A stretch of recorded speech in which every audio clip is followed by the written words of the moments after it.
like I said, 18th day of February 2018. I'm back. Brian Hammond. This is his podcast. You're here. You made it. Haven't been around for a while. Took some time. And trying to blank on ideas for the cast. So, but it's kind of required me doing this. But I'm back. Got ideas. Got some things to talk about. Don't really want to talk about what they've already been talked about in some ways, but this has been talked about more than the other, but we'll go back to that one. If you recall,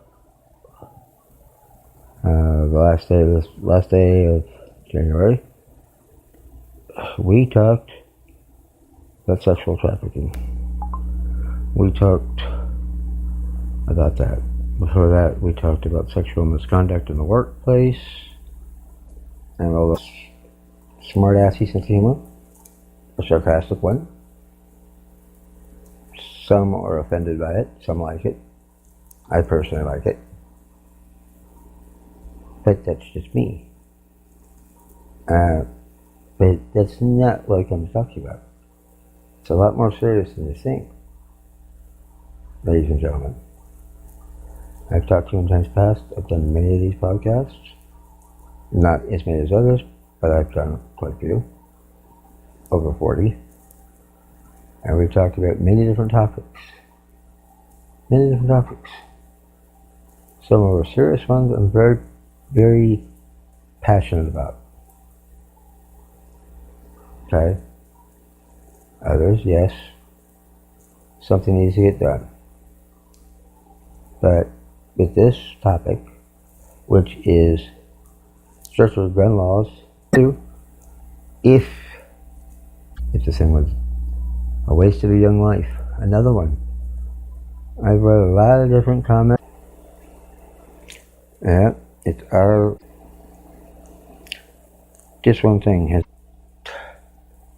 If my internet would stop acting up, but don't keep your fingers crossed or hold your breath. It would not be good. Believe me. You can leave your comments. You can call to the show.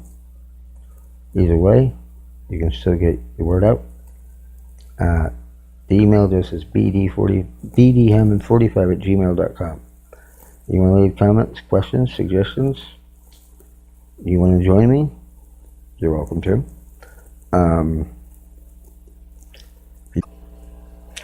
But they should also have a home life with parents that if they own a firearm, they put it away. They lock it away only where they know where it's at and out of reach of our students and our children. In other words, get involved. It won't hurt you. Promise. I know it's awful that kids, when they were born, they didn't come with a set of instructions. But they didn't. You gotta use your best judgment, your best instinct, or however you do it, but you gotta rely on. You know, I'm gonna touch base with our lovely 45th President of the United States of America. I'm sure you know who I'm talking about, but in case you don't, never in politics until now, spends way too much time on Twitter because he's an idiot. Too much time diagnosing things that really I don't see how he has any authority to diagnose. Any more than I would be able to diagnose it. Of course, I'm a lot closer than Hillary would think of being. Anybody want to challenge that, feel free. You know where I'm at, speakerstudio.com. Just look for Brian's podcast.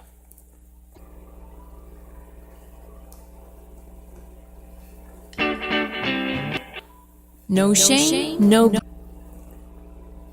We guarantee our work the first time, and we show you how to be in control of head lice going forward. We're not looking for repeat customers. Our team would love to help you and your family. We're here to...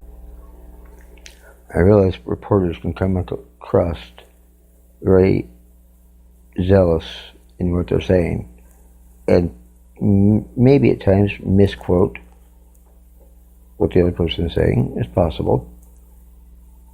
We don't know that for sure. that leaving them out, bringing something new and something more people turn to these days is a podcast. This is what that is. So, why don't we look into gun control? There are thousands of guns that are sold each year right here in the United States, and it's always been fairly simple to obtain one. Even when you have had or been in a mental institution or seen a psychiatrist or whatever. But those aren't the only people doing it. There's a wide variety of kids that are taking guns to their schools and shooting them up. Believe me, it's not spaghetti. It's gonna stick, but it won't come off or come out. The bullet won't. The needle will. If you throw it against the wall, check it's done. It's not the same. I feel for any parent or any family member that has to lay their kid to rest. I can't even imagine how that feels. Nor do I want to find out if I can help it. It's a sad, sad day. What's even sadder is people don't want to get involved, even when it's a necessity. Washington avoids it like the plague. They've been doing that for years. We can blame Obama, but is it Obama's fault? Yeah, maybe in some ways, yeah, it could be. But, again, we voted these people into office. We wanted them there, so let's let them work for what they want. I mean, who knows? It may be a good thing. We do gotta get stricter policies, I think. Now I'm talking to a reporter from Vox.com, VOX.com. A reporter journalist says he has covered gun violence for years. The solutions aren't a big mystery. Sounds like some of us may have it already figured out. What do you think? I don't know. Obviously, if they figured it out, they've kept it a secret. And keeping this a secret would obviously not be a good idea. You know what I mean? You know, I don't know where you guys stand, what you guys think about it or feel about it. Certainly like to know. Are we going to be able to solve this problem in an adequate form? Will Congress or the President do anything?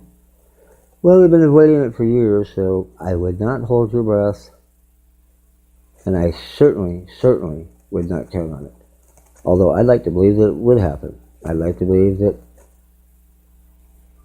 there is stricter policies and laws for gun buyers. I have no problem with guns if they're used properly and stored properly. I have no problem with it. If they're used properly, or if you already know, even better yet, if you know how to use a gun, and you can buy a gun, and all the other things, why the hell can't you keep it locked away and safe, where your kids can't play with it? Put it where you know, where your wife knows, whoever, so you guys can get it in case something comes up, or somebody breaks into your home, God forbid. I wouldn't want that to happen. But you never know. People nowadays are just crazy enough to do it. Or desperate.